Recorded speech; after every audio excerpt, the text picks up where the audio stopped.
নমস্কার বন্ধুরা, Bengali moms কিচেনে আপনাদের সবাইকে স্বাগত। আমি সোমা সরকার আবারও চলে এসেছি একটা নতুন ভিডিও নিয়ে। কালকে একটা বড় দুর্যোগ গেছে বন্ধুরা। আশা করি আপনারা সবাই ভালো আছেন, সুস্থ আছেন, আর ঈশ্বরের কাছে সেই প্রার্থনা করি সামনে দুর্গাপুজো আপনারা ভালো থাকুন।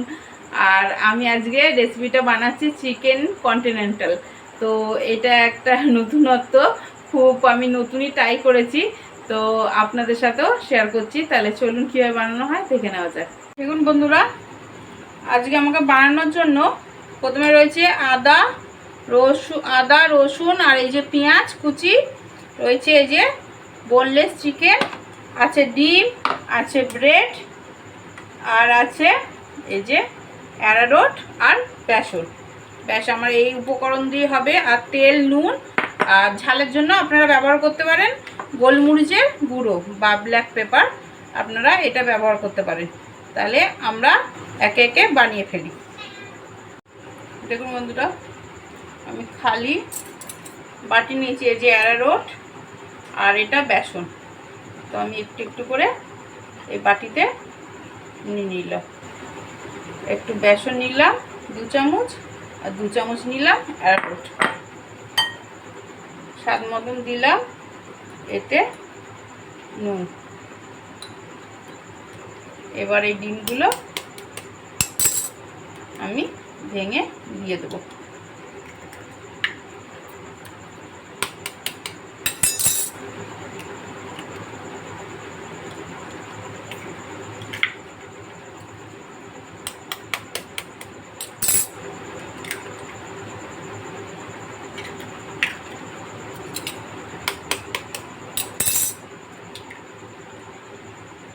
দিয়ে দিলাম,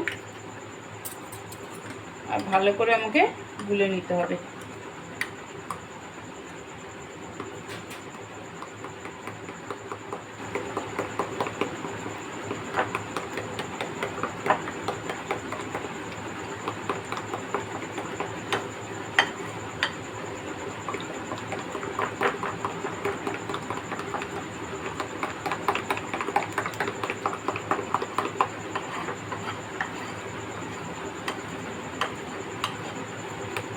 একটু গোলার জন্য হাত ব্যবহার করি। আমি প্রথমে ভুল করলাম, যদি আপনারা বেসনটা একটুখানি গুলে নিতেন আগে তাহলে সুবিধা হতো। কিন্তু ওইটা কি হয় না, ডিমেরটা অতিরিক্ত পাতলা হয়ে যায়। যদি আপনারা জল আর অ্যারারুট দিয়ে আগে গুলে দেবেন তো ওইটা অতিরিক্ত পাতলা হয়ে যায়, আর তখন ব্যাটারটা ভালো হয় না।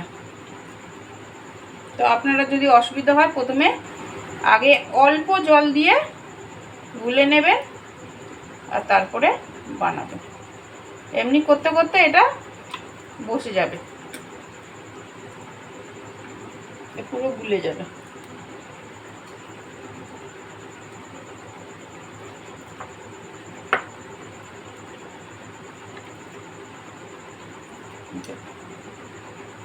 একটু এমনি করে ম্যাশ করে নেবে।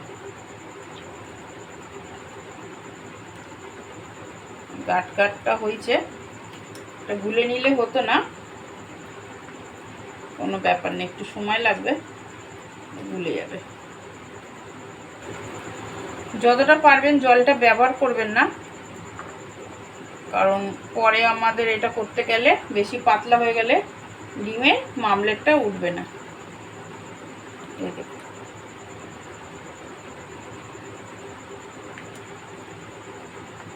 করে বসিয়ে নিল।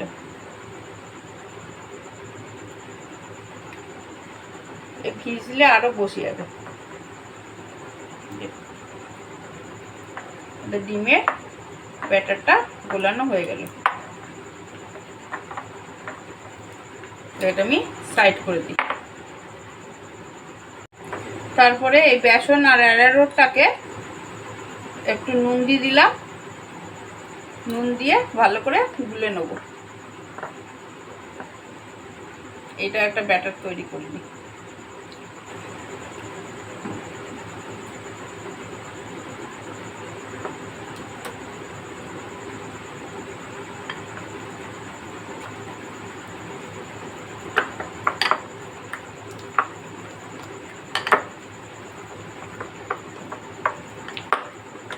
ভালো করে মিক্স করে নেবেন, কারণ এর মধ্যে যেন কোনো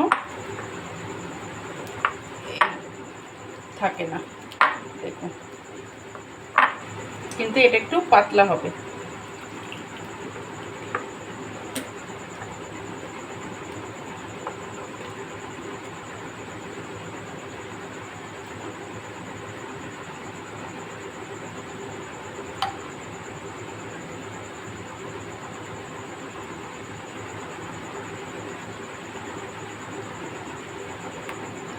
দেখুন এই গোলাটাও আমার রেডি। এবার এইটাকেও সাইড করে নিই। এবারে চলুন মশলাগুলোকে আমরা পিষে ফেলি। দেখুন বন্ধুরা, আমি এবার মশলাটা করে নিই। এই যে পেঁয়াজ, আদা, রসুন সব দিয়ে একটা পেস্ট বানিয়ে দিই।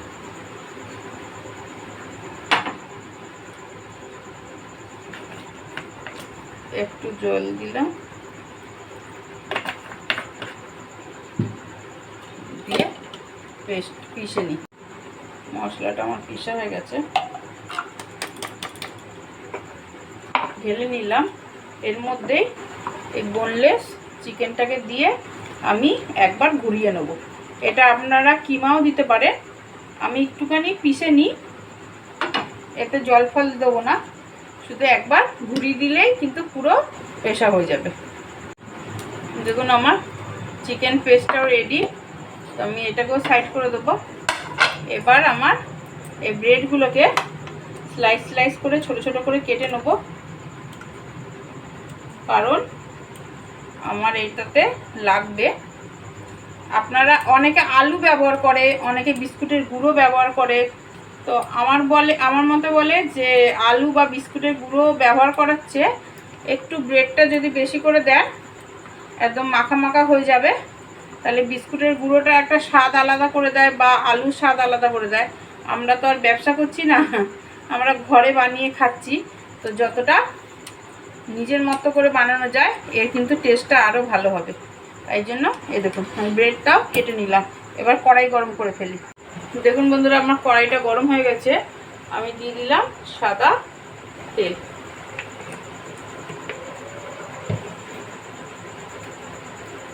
সাদা তেল দিয়েছি।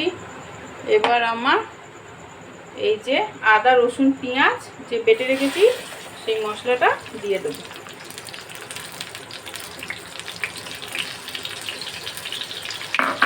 আর তার সাথে একটু দিয়ে দেবো লঙ্কা গুঁড়ো।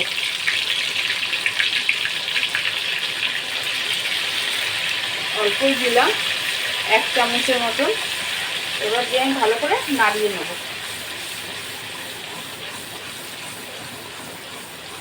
মশলার কাঁচা গন্ধটা যতক্ষণ না চলে যাচ্ছে। দেখুন আমার মশলাটা ভাজা ভাজা হয়ে এসছে, আমি একটু নুন দিয়ে দিলাম। এটা আমি ডোটা তৈরি করে নিচ্ছি। নুনটা দিয়ে একটু নেড়ে নিলাম, নিয়ে এবার এতে দিয়ে দেবো এই যে পিষে রেখেছি মাংসগুলো, দিয়ে ভালো করে ভাজা ভাজা করে নিতে হবে। দিয়ে আমি ভালো করে নাড়িয়ে নেব। আমি ওই জন্য একটু তেলটা বেশি দিয়েছিলাম, কারণ পরে আমার চিকেনটা যাবে। আপনারা কিমা করেও দিতে পারেন, আমি একবার মিক্সিতে পিষে নিয়েছি।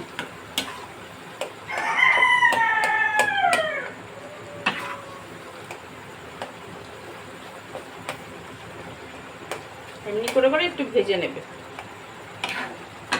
ভাজা ভাজা হয়ে যাবে। অনেকে এই অবস্থায় আলু ভেজে দিয়ে দেয় যাতে এটা মাখা মাখা হয়ে যায়, গা মাখা।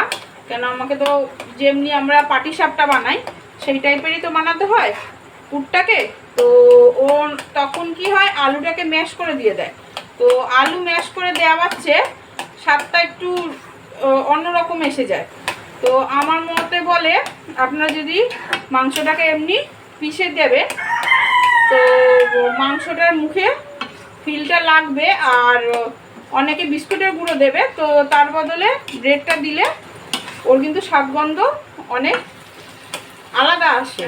আর আমরা তো দেখুন ঘরেই বানাচ্ছি, দোকানে তো বানাচ্ছি না, তো আমাদের আলুও দেবো না, ব্রেড ক্রাম্বও ব্যবহার করব না, এই বিস্কুটের গুঁড়ো তেমনি করে ভেজে নেব। দেখুন বন্ধুরা, আমার এই দেখুন চিকেনটা পুরো গুঁড়ো গুঁড়ো হয়ে গেছে। দেখুন এবার এই অবস্থায় আমি এই ব্রেডটাকে যে কুচিয়ে রেখেছিলাম সেইগুলো দিয়ে দেবো, দিয়ে একটু ভালো করে নাড়িয়ে নেব যাতে এর সাথে মিশে যায়। আমার কড়াইটা একটু ছোট হয়ে গেছে,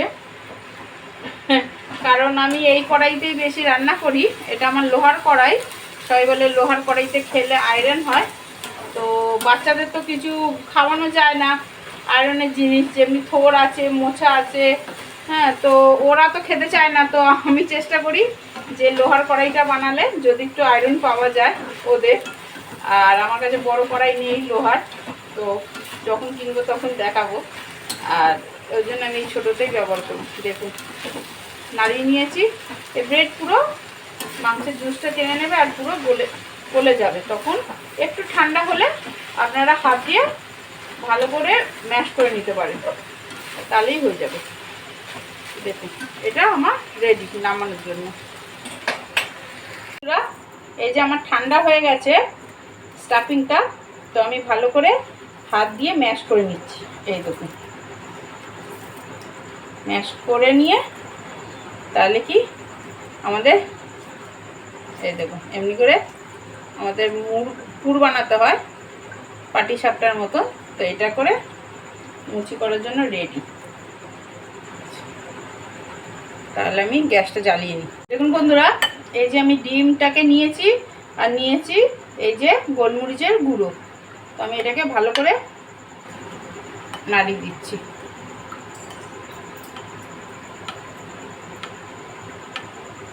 একটু ঝাল করার জন্য, এতে তো আমি কাঁচা লঙ্কা ব্যবহার করতে পারবো না, তাই জন্য।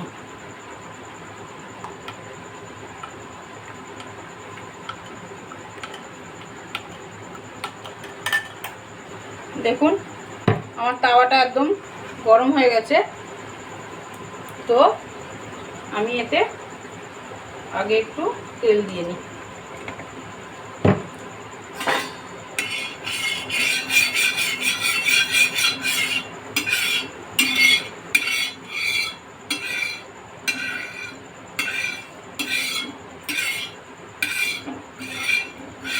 তেলটাকে তাওয়াটাকে গরম করে নিলাম।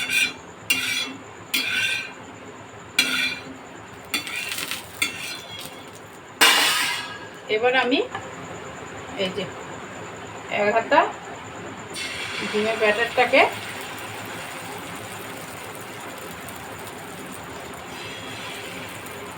দেবেন আর একটু ছড়িয়ে দেওয়ার চেষ্টা করবেন যাতে ডিমের মামলেট টাইপের হয়। আর এই যে আমি আগে থেকেই দেখুন লেচি বানিয়ে রেখেছি, এটাকে একটুখানি চেপে বড় করে এই ব্যাটারটা তলায় হচ্ছে ততক্ষণে আমি এই যে দিয়ে আর আস্তে আস্তে মুড়ে দেবো পাটিসাপটার মতো। গ্যাসটা কম বেশি আপনাদের হিসাবে করে নেবেন। দেখুন এই যে মুড়ে রেডি। কি মনে হচ্ছে না একটু ঝামেলার কাজ, কিন্তু বন্ধুরা বানালে টেস্টি, কিন্তু খাবারটা খুব টেস্টি। এই যে একটু একটু করে চেপে দিলাম, এমনি এমনি করে আমি সব এক এক বানিয়ে দেবো। দেখুন বন্ধুরা, আমার এই যে সব এক এক করে আমার রেডি হয়ে গেছে। দেখুন পুরো পাটিসাপটার মতন লাগছে। তো আমি এটা সাইডে রেখে দিলাম। এই ফ্রাই প্যানটা আমার গরম হয়ে গেছে, তো আমি দিয়ে দিলাম সাদা তেল। এটাকে আমার ভাজতে হবে, তার জন্য আমি সাদা তেল দিয়ে দিয়েছি।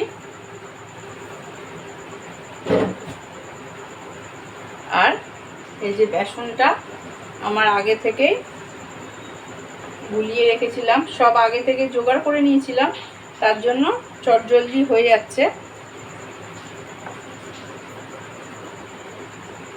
একটু ঝামেলার আছে কিন্তু খুব দারুণ রেসিপিটা, অবশ্যই ট্রাই করবেন বাড়িতে। দেখুন এটার মধ্যে এমনি করে ডিপ করবে, ডিপ করবে, এই যে তেলে ছাড়বে। আর গ্যাসটা একটু আস্তে করে দেবেন,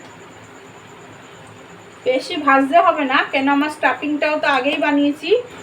আর তোমার ডিমটাও তো আগে থেকেই ভাজা, তো একটুখানি লাল লাল করলেই হবে।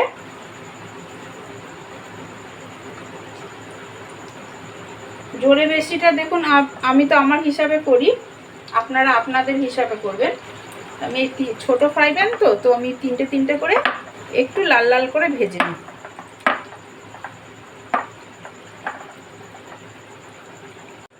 দেখুন আমার এই পিঠটা ভাজা হয়ে গেছে, আমি আস্তে করে তুলে ওই পিঠটা করে দেবো। বাবা এ তো লেগে গেছে গায়ে গায়ে, ওই জন্য আমি দুটো করেই ভাজি। এখান থেকে একটুখানি কেটে দিই, দুটো দিলেই ভালো হতো, তিনটে দিয়ে ফেলেছি, লেগে গেছে।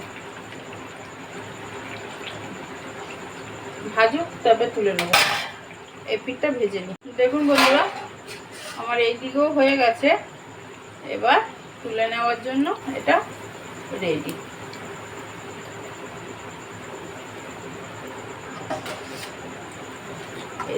নামিয়ে ফেললাম, এবার সার্ভ করে নিই। বন্ধুরা আমাদের এই চিকেন কন্টিনেন্টালটা একদমই রেডি। বাবা আমার তো উচ্চারণই হচ্ছে না, কিন্তু বানিয়েছে কিন্তু খুব সুস্বাদু, হ্যাঁ খুব টেস্টি। তো আপনারা অবশ্যই ট্রাই করবেন, আর ভালো লাগলে একটা লাইক কমেন্ট শেয়ার সাবস্ক্রাইব অবশ্যই করে দেবেন। ধন্যবাদ।